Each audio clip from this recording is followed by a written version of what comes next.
tudo bem com vocês? A Proregiane espera que sim, que vocês estejam muito bem, tá? Em casa, se cuidando e estudando também, tá, meus amores? O oitavo ano tem que estudar muito.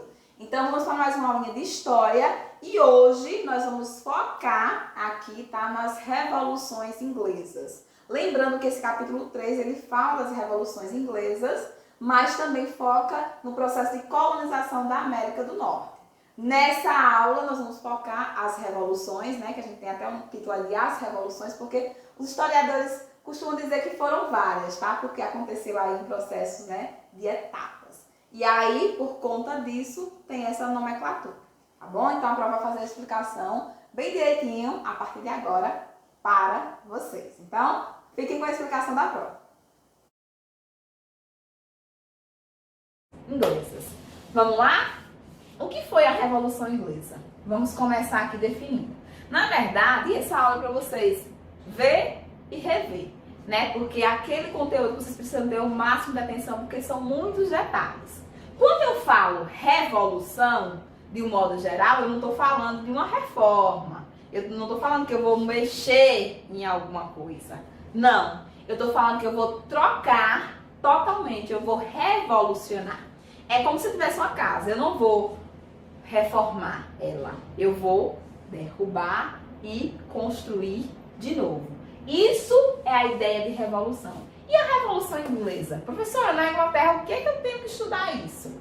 Justamente porque a Revolução Inglesa vai dar margem para a gente começar a Revolução Industrial, né? É um século depois, e também vai nos possibilitar entender a colonização dos Estados Unidos. Hoje, maior potência, querendo ou não, maior potência mundial.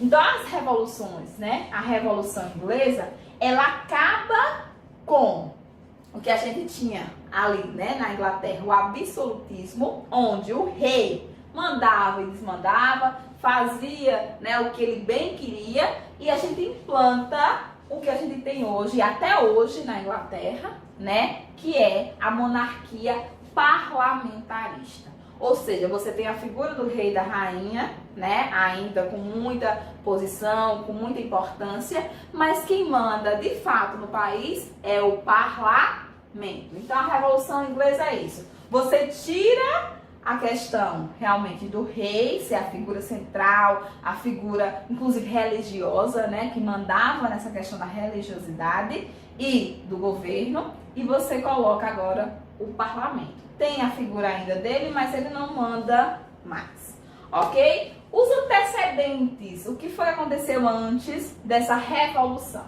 Primeiro ponto, no plano econômico, aqui a gente tinha realmente uma burguesia totalmente insatisfeita. Hoje a burguesia é aquela pessoa que tem muito dinheiro, né, que tem muito poder, que está realmente no topo. Naquela época, quem estava, né, quem tinha mais poder eram os nobres, quem tinha títulos. A burguesia tinha dinheiro, mas não podia mandar. Por isso que a gente também chama a Revolução Inglesa de uma revolução burguesa, porque não é o povo que se revolta. Quem se revolta é a burguesia. Então, percebam que a gente tinha burgueses, né, bem satisfeitos com o absolutismo ali do rei. No plano ideológico, e aqui a gente vai entrar muita questão do conflito religioso. Gente, nesse momento a gente tinha o calvinismo, né, tanto escocês quanto, né, inglês. O que é o calvinismo? É quando a gente tem uma religião protestante. Iniciava ali a religião protestante, ou seja, os evangélicos. Vamos colocar para vocês entenderem melhor. Contra a questão dos católicos, né, que a gente vai chamar aqui também. Então havia um conflito entre os anglicanos, católicos, puritanos e os presbiterianos, ou seja, um conflito ali religioso. E no plano político a gente tinha a morte da Elizabeth I, que não deixou filhos, então pôs fim à dinastia Tudor e iniciou uma nova dinastia, a dinastia, né, Stuart, ok? Então aqui a gente vai ter o cenário que inicia essa Revolução Inglesa. Então a gente vai aqui a gente vai ter início início na Inglaterra essa dinastia que perdurou, né, durante muito tempo. É importante que vocês observem que com a morte da Elizabeth I, ela não deixou filhos, né? Inclusive muitos autores chamam ela da rainha virgem. Então, vocês podem encontrar essa nomenclatura nos livros aí.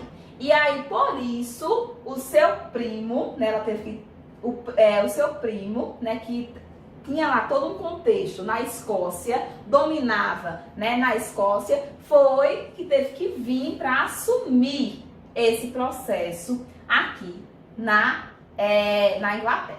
Então, aqui a gente vai ter que fazer essa observação.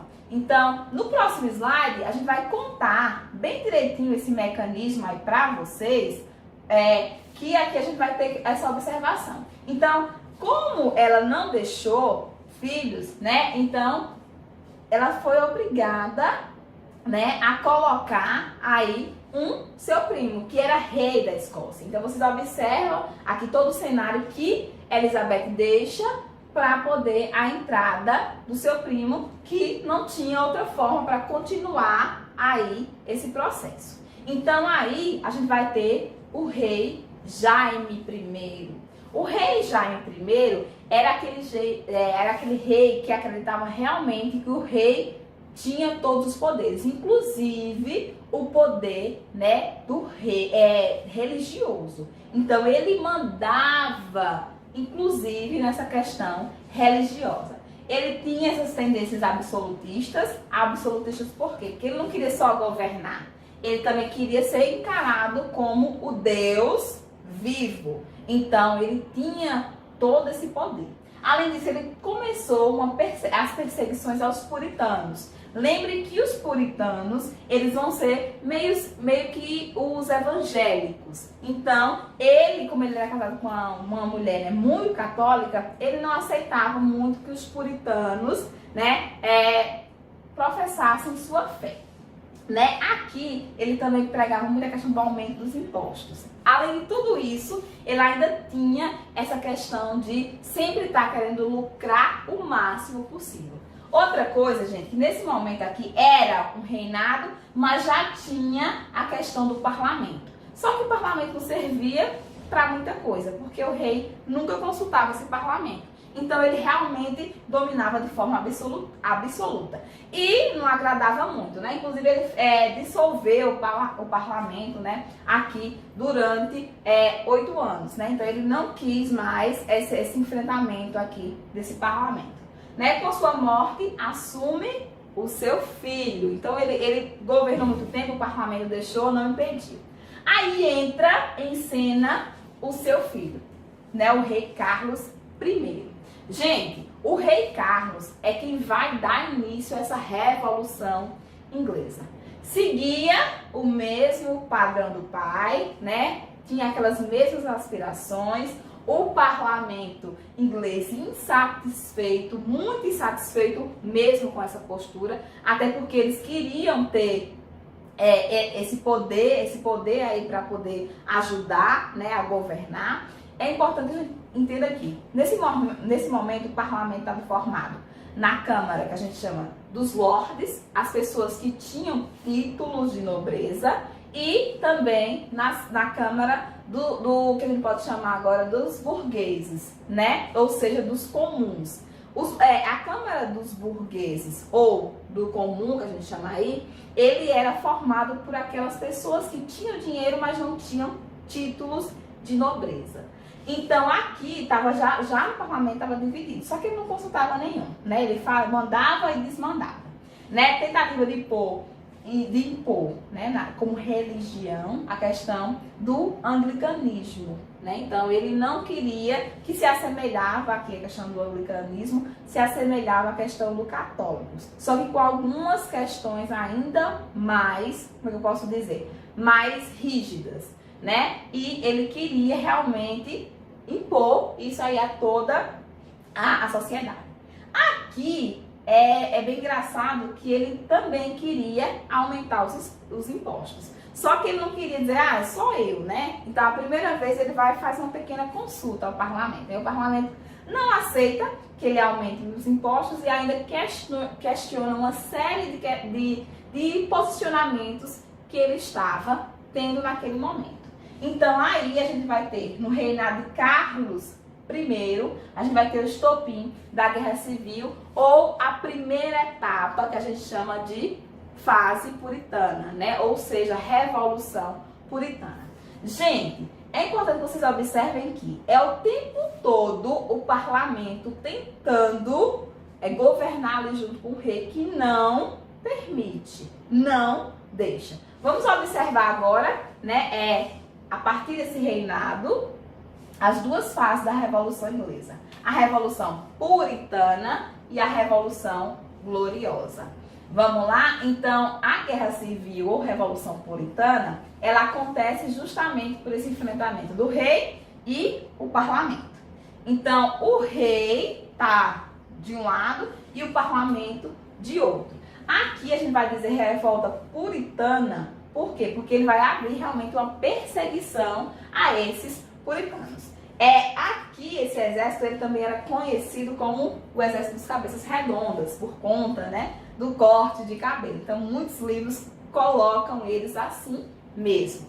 E aqui a gente vai ter o rei, né, Carlos, no processo aí de defender sua causa à frente, e a gente vai ter as tropas do parlamento. No parlamento, né, tinha um puritano, né, que a gente vai, esse nome vocês precisam lembrar, né, que é Oliver Cromwell, que ele vai organizar esse exército até levar esse exército à vitória. Como ele leva o exército a essa vitória, quando isso tudo passa, quem é que se torna aí o top, né? Quem é que se torna aí a pessoa, a figura central? Vai ser justamente esse Oliver Cromwell. Então ele vai assumir essa figura. Então a Revolução Puritana é justamente esse momento em que o Carlos I entra em confronto com o parlamento, que estava totalmente insatisfeito com o reinado dele e também com o reinado do pai dele, né, anteriormente, né, o Jaime. Então aqui a gente vai ver esse momento aqui bem definido. E essa guerra, né, dura anos, né, e eles passam anos nesse movimento. Então, aqui a gente vai observar que quando o exército, né, do parlamento vence, a gente dá início, né, a um novo momento na Inglaterra. Então aqui vai ser um dos poucos momentos, né, salve único, aqui a gente vai ter uma república. Então vai ser um dos poucos momentos da história que a Inglaterra implantou uma república. E essa república era governada justamente por quem foi o destaque nas tropas do parlamento, o Cromwell. Então, o Cromwell, ele é muito importante aqui para a gente compreender esse contexto. O que aconteceu com Carlos? Carlos, infelizmente, né, fugiu no final da guerra, foi para a Escócia. Como a Escócia acabou vendendo ele de novo para a Inglaterra, e ele foi decapitado por traição. Então, o Carlos aí foi condenado à decapitação. Então, assim, é um momento assim, totalmente novo para a Inglaterra. Por quê? Porque ele deixa de ser absolutista e passa a ser uma república. Vamos conhecer como foi essa república lá? Então, vamos observar.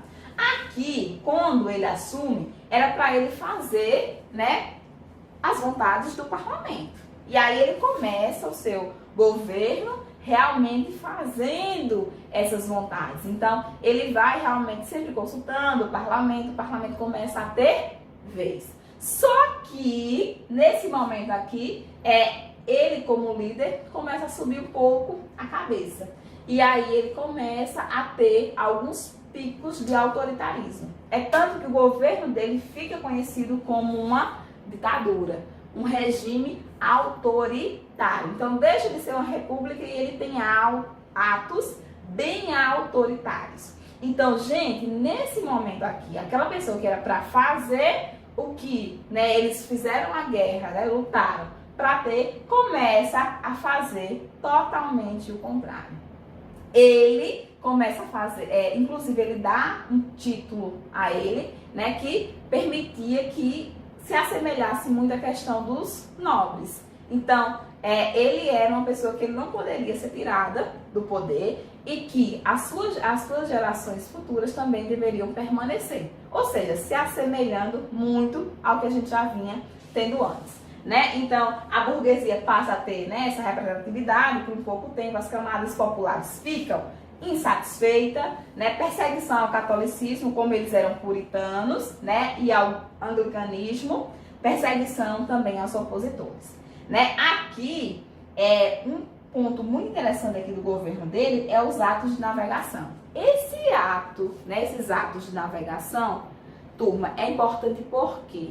Porque ele vai dar a base para a Inglaterra ser o país pioneiro na Revolução Industrial. Porque é aqui que a Inglaterra se torna uma superpotência. O que é que dizia esses atos de navegação? Aqui no governo ainda de Oliver Cromwell.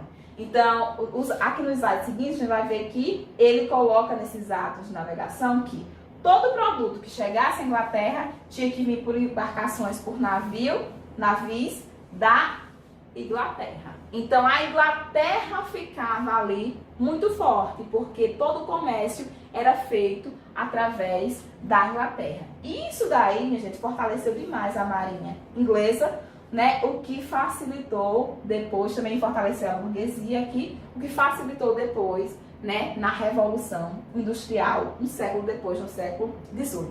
Né? Esse momento todinho aqui do século XVII é bem conturbado na Inglaterra. Qual é o título que eu falei para vocês que Oliver se dá, que torna ele esse poder todo? Ele é o Lorde Protetor.